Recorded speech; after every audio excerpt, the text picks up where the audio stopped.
आज हमारा प्रोग्राम एक दस्तक फैज़ अहमद फैज़ की एक नज़म से आगाज़ करते हैं। कुछ लोग तुम्हें समझाएंगे, वो तुमको खौफ दिलाएंगे। जो है वो भी खो सकता है, इस राह में रहज़न है इतने, कुछ और यहाँ हो सकता है। कुछ और तो अक्सर होता है, पर जिस लम्हे में तुम जिंदा हो, वो लम्हा तुमसे जिंदा है।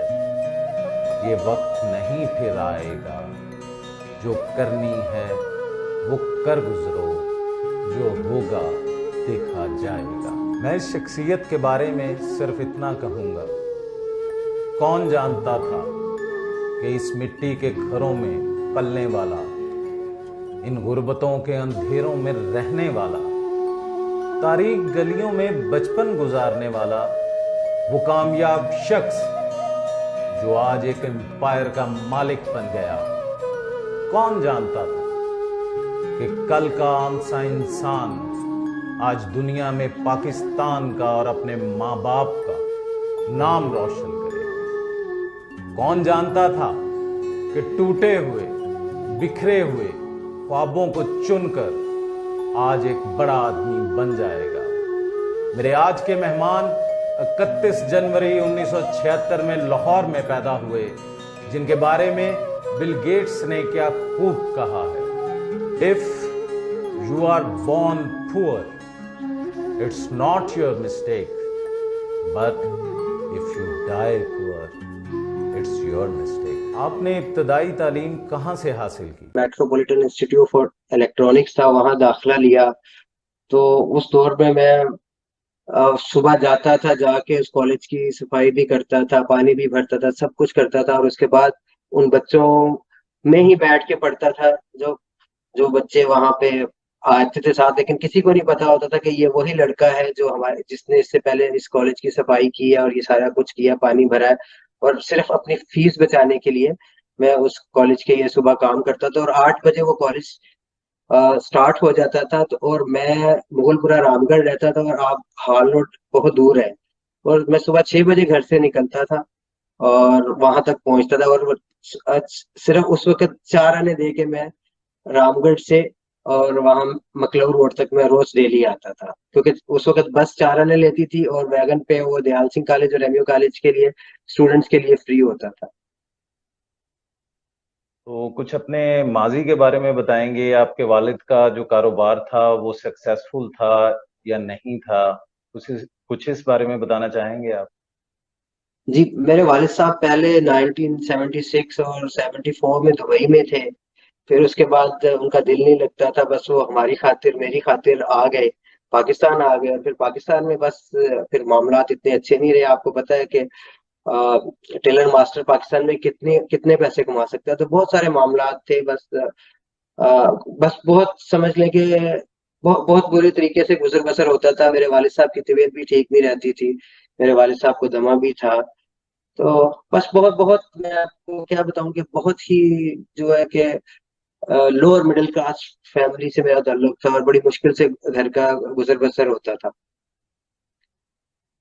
किसी शायर ने क्या खूब कहा है, कहा था उसने, हाँ कहा था उसने कि अपना बना के छोड़ूंगा, फिर हुआ भी यूं ही, उसने अपना बनाया और छोड़ दी।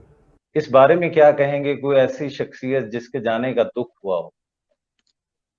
जी, मेरी वालदा के जाने का मुझे बहुत दुख हुआ कि मैं आपको बता नहीं सकता। आपको माएँ तो माएँ ही होती हैं और जिसकी कमी अभी तक मुझे महसूस होती है। और बहुत मैं अपनी माँ को याद करता हूँ। मैं अपनी माँ के जाने का गम कभी नहीं भूल सकता। तो दुबई किस तरीके से गए? लाहौर में जिस तरह आप मेहनत कर रहे थे स्कूल में, और जिस तरीके से आप मुख्तलिफ ऑफिसेज में काम किया, तो दुबई किस तरीके से गए, वो कुछ बताना चाहेंगे आप? जी जी जी, बिल्कुल। पहले तो मैंने पाकिस्तान में बहुत स्ट्रगल की। मैं एक एक दिन में तीन तीन चीजें करता था। फर्स्ट मैं सुबह कॉलेज जाता था, उसके बाद आके मैं एक तस्मों की फैक्ट्री थी और जूतियों की फैक्ट्री थी, वहां पर मैं काम करता था। जो कि गाजियाबाद में थी, लाहौर में। उसके बाद में शाम को सदर में एक जो ग्राउंड है उसके सामने एक इलेक्ट्रॉनिक्स की दुकान थी, तो काम सीखने, टीवी मैकेनिक का काम सीखने वहां जाता था। फिर उसके बाद बहुत मुश्किल से कर कर आके जो मेरे मेरे अंकल थे जो दुबई में होते थे बहुत पहले से, तो मेरी अम्मी और मेरे अब्बू सारे घर वाले कहते थे कि ठीक है हमारे बेटे को भी दुबई बुला लेना। बुला बहुत कहते रहे, उन्होंने कहा ठीक है बुला लेंगे बुला लेंगे। मैं फिर बड़ा हो गया। बड़ा होने के बाद मेरी वालदा उनको कहती रही कि बुला लें, तो इस बुलाने बुलाने के चक्कर में मेरा एक पासपोर्ट भी एक्सपायर हो गया। फिर उसके बाद ये हुआ कि पासपोर्ट एक्सपायर हो गया, फिर उतनी देर में मैं भी बड़ा हो गया, फिर मैं मेरा कजन भी दुबई चला गया, मेरे अंकल का बेटा। फिर मैंने अपने अंकल के बेटे से कहा कि यार आप ही बुला लो, अंकल ने तो अभी तक नहीं बुलाया, आप ही बुला लो। मैंने कहा ठीक है मैं भी बुलाता हूँ। तो वो भी बेचारा कोशिश करता रहा, करते करते एक दो साल उसको भी लग गए। 2 साल और गुजर गए, फिर नहीं कुछ बना। तो फिर मैंने उसको कहा यार भाई बुला लो यार। उसने कहा यार भाई ऐसे तो नहीं हो रहा, अगर आपके पास 50,000 रुपया है तो आप आ जाओ, 25,000 का वीजा है, 25,000 की टिकट है, ये 3 महीने का टाइम होगा, अगर आपको जॉब मिल गई तो ठीक है, नहीं मिली तो ये 50,000 आपके जाया।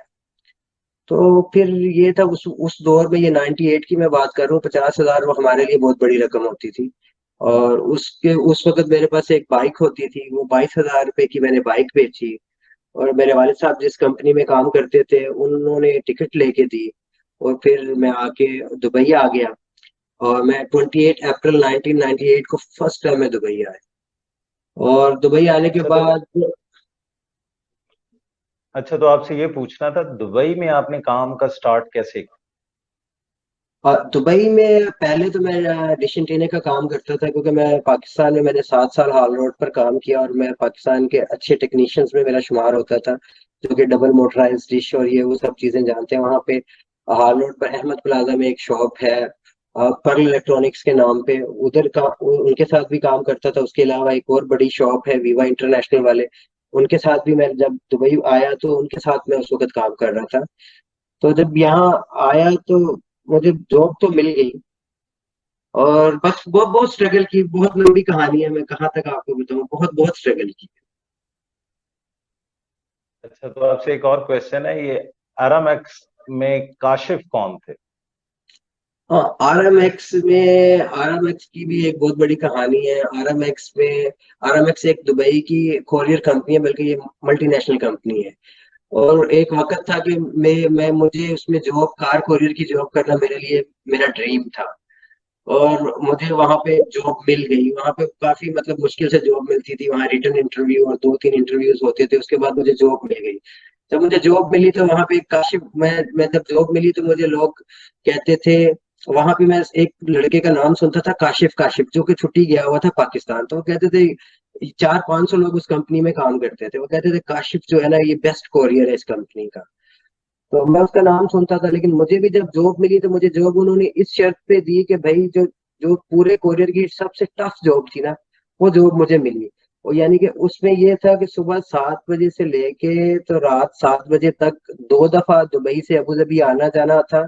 उसके बाद भी कुछ स्कूल थे और कुछ बैंक्स थे, उनको भी करना होता था। तो वो एक बंदा जिसके साथ उन्हें मुझे ट्रेनिंग पे लगाया ना, तो वो जॉब ये छोड़ना चाहता था इतनी टफ होने के बाद। लेकिन वो कंपनी उसको कहती थी जब तक अपने इस कोई बंदा ट्रेन नहीं करोगे ना कि जो ये आपकी फील्ड कर ले, जब तक आपको छोड़ेंगे नहीं। उन्होंने उसकी 3-4 सैलरियां दबा के रखी हुई थी। तो अब वहां जो बंदा उस ट्रेनिंग पे आता था वो भाग जाता था, क्योंकि इतनी टफ ट्रेनिंग थी। तो जब मैंने फिर उसके साथ काम किया, और वो बंदा जो काम करते करते जो जो ड्यूटी टाइमिंग थी सुबह 7 से शाम 7 तक थी, और वो उस बंदे को वो सारे काम खत्म करते करते रात के 9 बज जाते थे।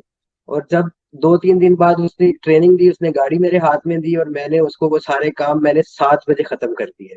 तो मुझे कहता था, मैं उसको कहता था आप मेरे उस्ताद हो, वो कहता था आप मैं आपका उस्ताद हूँ, आप मेरे उस्ताद हो, मैं तो 9 बजे ये काम खत्म करता हूँ, आप ये 7 बजे कर देते हो। और उसके बाद जब मैं इंडिपेंडेंट हो गया तो वही सारे काम मैं 6 बजे खत्म कर देता था। और मेरा सुपरवाइजर कहता था यार तुम 6 बजे आ गए हो सारे काम खत्म करके, अभी 7 बजे का टाइम है, तो बाहर ही रहा करो, इतने तुम काम करते हो कि तुम, वो कहेंगे कि कहीं और काम पे भेज देंगे। तो अल्हम्दुलिल्लाह अल्लाह ताला ने स्किल्स बहुत दी थी, और बहुत जल्दी हर किसी चीज को पिक करने का। और फिर मैंने काफी अरसा वहां जॉब की एज ए कार कोरियर। तो किसी ने का खूब कहा है, इश्क किया भी तो इजहार न करना आया, कट गई उम्र हमें प्यार न करना आया। उसने मांगी भी तो जुदाई मांगी, हम भी ऐसे सादा थे कि इनकार न करना आया। कोई माजी में कोई ऐसा ऐसा शख्स जो आपको याद हो, इस बारे में क्या कहें? बिल्कुल बिल्कुल, देखें हर इंसान की जिंदगी में कोई ना कोई ऐसा शख्स जरूर आता है। और मुझे नहीं पता था कि आप ये शेयर करेंगे, लेकिन ये पूरा शेयर उसी चीज पे बिल्कुल वहां पे फिट आता है। कुछ इसी तरह हुआ लाइफ में, कुछ हुआ, बस छोड़ दें क्या, आप उन जख्मों को ना छेड़ें। बस जो हो गया सो हो गया। लेकिन ये है कि बहुत बहुत यादें अभी भी वाबस्ता हैं, सारी चीजें हैं। और मेरा ख्याल है कि जो होता है वो अच्छे के लिए होता है। शायद जिस प्यार की तरफ आप इशारा कर रहे हैं, तो शायद वो अगर अगर मिल जाता तो जो जो कशिश और जो अंदर जो चीजें हैं वो अभी भी हैं, वो शायद ना होती। तो आपकी लाइफ के अंदर एक अरबी लोकल हैं जिनका नाम खलीफा हुसैन हैदर है, उनके बारे में क्या कहेंगे आप? जी, वो खलीफा हुसैन हैदर जो है, जब भी कभी मुझे दुबई में कहीं भी प्रॉब्लम हुई, उस बंदे ने मेरा बहुत साथ दिया, हर दफा साथ दिया। फिर बल्कि जिस वक्त मैं आरएमएक्स में जॉब कर रहा था, तो उसने मुझे कहा कि खालिद क्या कर रहा है। मैंने कहा मैं आरएमएक्स में जॉब कर रहा हूँ। उसने कहा अच्छा। उसने कहा मेरे पास 50,000 दरम है, तो कुछ काम करना चाहते हो। मैंने कहा ठीक है, क्योंकि मैं डिसीजन मेकर था और मैं लाइफ में आगे बढ़ना चाहता था। मैंने कहा नो प्रॉब्लम। मैंने जो मेरी ड्रीम जॉब थी आरएमएक्स की, मैंने उसको छोड़ा और मैंने 50,000 दरम उससे लिया। वो एज ए स्लीपिंग पार्टनर था। मैंने दुबई में डेरा में नाइफ रोड के पीछे एक पार्क है, नाइफ पार्क के पास, वहाँ वही जो मैं काम जानता था डिश एंटीने का, मैंने वो डिश एंटीने की वहाँ शॉप खोली। और 1-2 साल उसके साथ मिलके हमने बहुत अच्छे तरीके से वो चलाई। उसके बाद कुछ उसकी मसरूफियात की वजह से उसने कहा कि ठीक है। और मैंने बाकी भी, फिर उसने उस 50-50 का हमारा शेयर था बाद में। उसको कुछ पैसों की जरूरत थी, उसने वो अपना शेयर निकाल लिया, मैंने उसका भी शेयर खरीद लिया। और बस उसके बाद फिर अल्लाह ताला ने बस बहुत बहुत करम किया। अच्छा, तो आपसे ये पूछूंगा मैं कि स्काई विजन आपकी एक कंपनी है, उसके ऑनर कैसे बने? जी, ये मैं जो खलीफा हुसैन हैदर वाली बात कर रहा हूँ ना, तो ये वही स्काई विजन इलेक्ट्रॉनिक्स थी। और इसका नाम भी मैंने चूज किया था।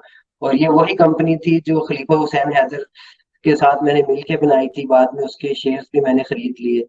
और बस उसके बाद मैंने काफी, कम से कम 7-8 कंपनीज मैंने दुबई में अल्हम्दुलिल्लाह बनाई।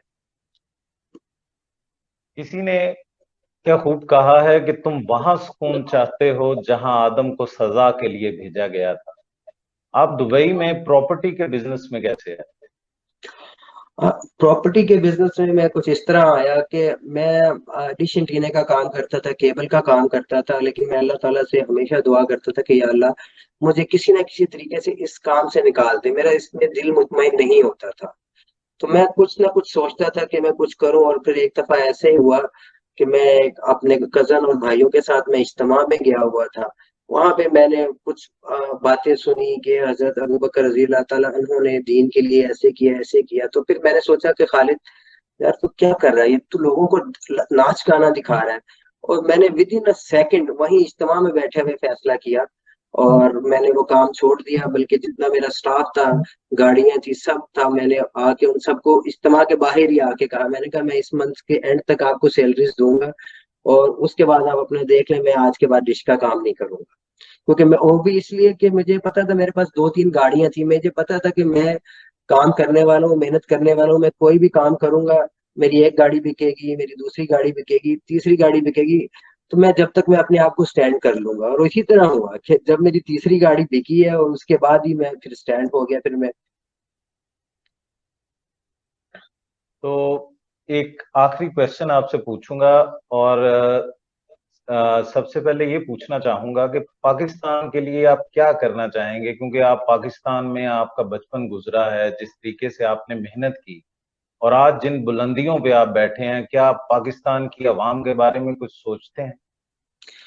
बिल्कुल बिल्कुल, आप के सोच भी नहीं होगी कि मैं क्या कुछ चाहता हूँ पाकिस्तान के लिए, मैं किन प्लानिंग्स में हूँ, क्या प्लान्स कर रहा हूँ।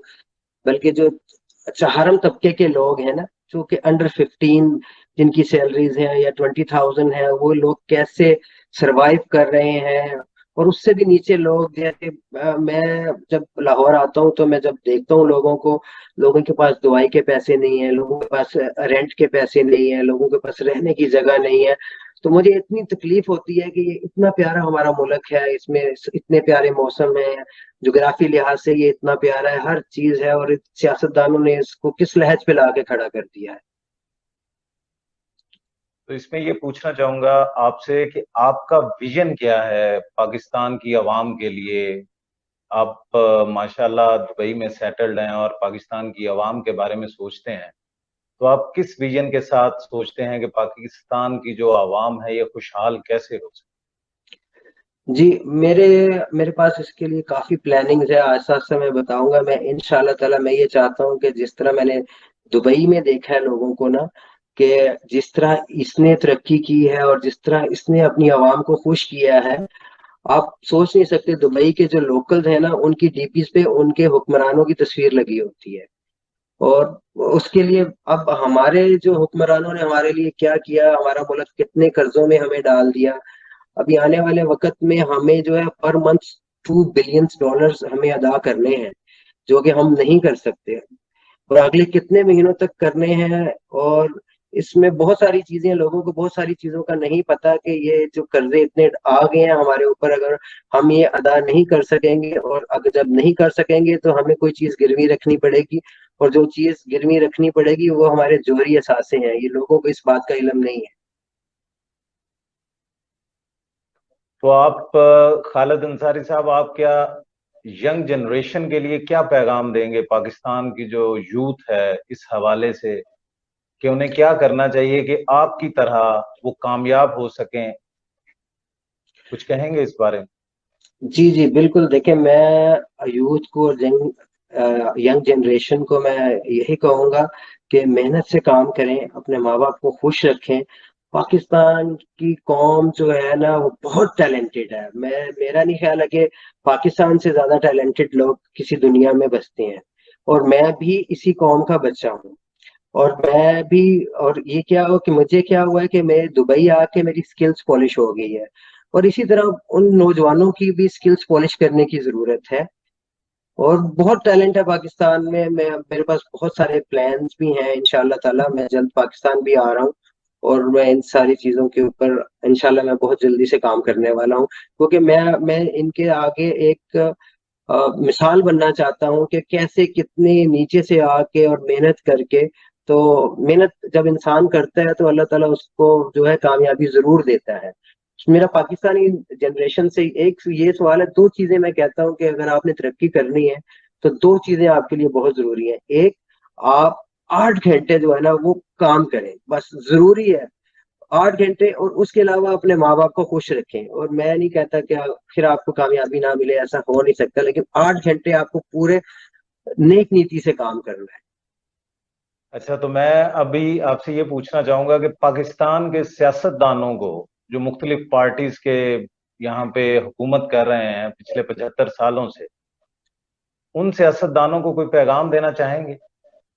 जी बिल्कुल, मैं उन सब सियासतदानों को पैगाम देना चाहूंगा। मैं उन सबको कहना चाहूंगा, जो पीछे हो गया, जो कुछ किया, सब भूल जाएं। किसी को बुरा भला ना कहें कि आप बुरे हो, आप भले हो, आपने ये किया, आपने ये नहीं किया। बस सब मिल जाओ और इस मुल्क के लिए कुछ करो, इस मुल्क को निकालो, इन मुश्किलों से निकालो। इस वक्त मुल्क की हालात बहुत खराब है, आम इंसान को नहीं पता कि हम डिफॉल्ट की तरफ जा रहे हैं। बस मेरा इन सब हुक्मरानों को यही है कि सब अपनी दुश्मनियां सब कुछ छोड़ दो और आके इस मुल्क के लिए कुछ करो।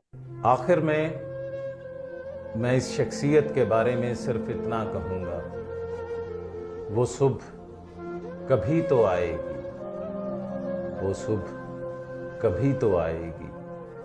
इन काली सदियों के सर से जब रात का आंचल ढलकेगा, जब दुख के बादल पिघलेंगे और सुख का आंचल झलकेगा, जब अंबर झूम के नाचेगा और धरती नगमे गाएगी, वो सुबह कभी तो आएगी।